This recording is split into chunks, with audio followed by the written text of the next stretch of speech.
I want to ask you about this young man, Ravel Morrison.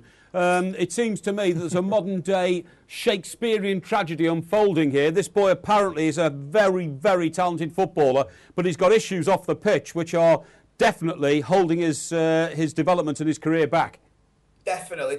I mean, the times I've seen Ravel play, he's such a talented player. He reminds you of a player such as a Gascoigne or a Scholes when he first came through. He can use both feet, and the possibilities for him are endless, but it's his temperament and his attitude that's got him into trouble. He's always some story going around that he's not turned up for training or something else has gone on. I mean, the few I've heard this week about stuff he's been up to in the changing rooms with the other players, it's just, he seems to be throwing it all away. It's kind of one of those situations where you don't know what you've got till it's gone, really, and it'll be a shame if he doesn't come through. Yep.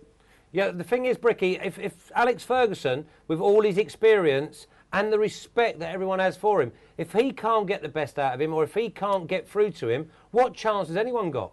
Well, this is it, exactly. That's the kind of conclusion that a lot of the fans have come through as well, in that he's taken players, I mean, such as Rooney. I mean, we know Rooney has his temperance, he has these little kick-outs here and there and such, but for Ferguson seeing him through, you don't know where he would have ended up now. And same for players like Roy Keane, he knows when players need a shoulder, he knows when players maybe need a kick up the backside, and you couldn't want a better manager if you were a young player such as Morrison than Ferguson, because he plays players if they're good enough.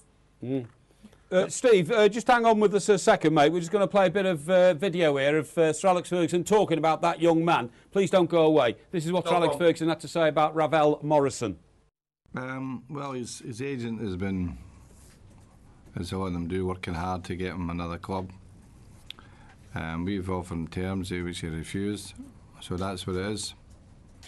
And at this moment in time, we've rejected an offer from Newcastle, and it's sort of down to how that progresses. His demands are unrealistic as far as we're concerned.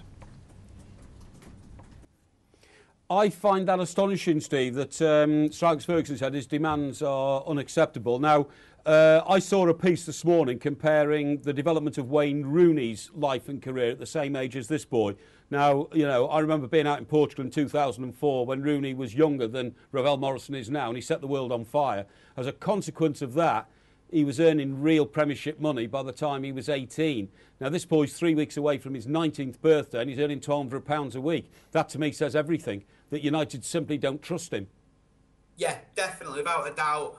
I mean, you know, if a player has got the right attitude and temperament, he gets played. If he hasn't, and United can't trust him, then they won't blood him. I think that's why, even with all the injuries we've had this season, you've maybe not seen Morrison and Pogba as such get the games that maybe they could have done, just because maybe the attitude's wrong, maybe the temperament's wrong. And it's a reflection of, I think, football society today, in that players that are 16, 17, there's a lot more exposure from them, and I think they just get a lot more maybe hangers-on that want to cash in on them, suppose, really. And I think that's probably a little bit of what's happening with Morrison. People are seeing that he's got a chance, he's got all that talent, and can we make a few bucks from him as well? So yeah, it's a difficult situation for him. But I mean, I hope he sees the light and comes the player that he can be, because it'd be a terrible talent to waste. It certainly would, Nige. Well, it just seems to me, you know, if you've got someone with a temperament problem like that, you know, the best person in the world to nurture that and look after that is Sir Alex Ferguson. Yeah, but he can't. He's given up. But, I mean, for